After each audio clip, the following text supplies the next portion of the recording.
recording? Yes. Okay, excellent. So the first thing you want to do when you deal with nylon strings is you want to burn the end of the nylon string. So what I'm doing, if you could come closer with the camera, I burn the end and then I just use the side of the lighter and make sure that we have an end. The next part, so you have that. The next part requires that you make a knot, just a single regular knot. And the way to actually get that knot is, notice that this is going to be far away. I grab that part of the string that is in the knot itself with my nail, and I pull it up closer to the end of the string where you just burnt the end.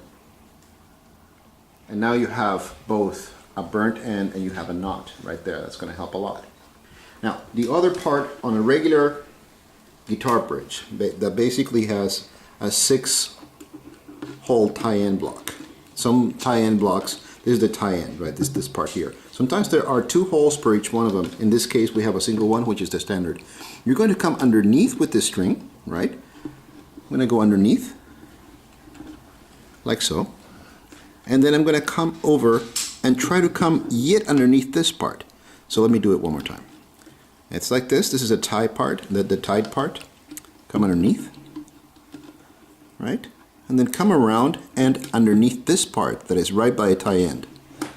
And then I'm going to do for the first string 4 loops. 1, 2, 3, 4.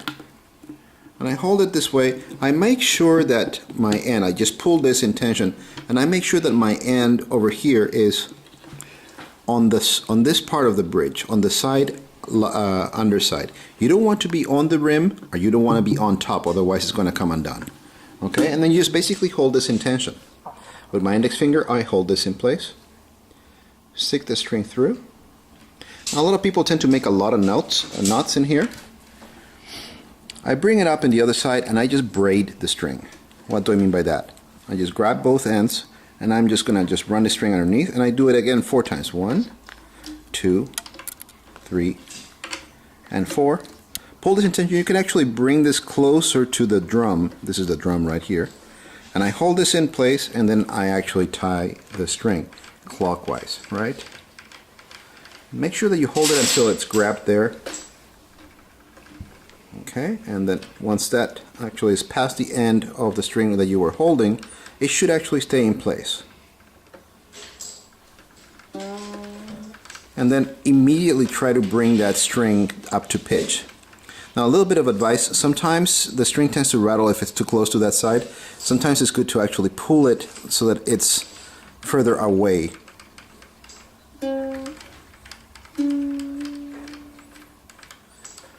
I was not quite successful there.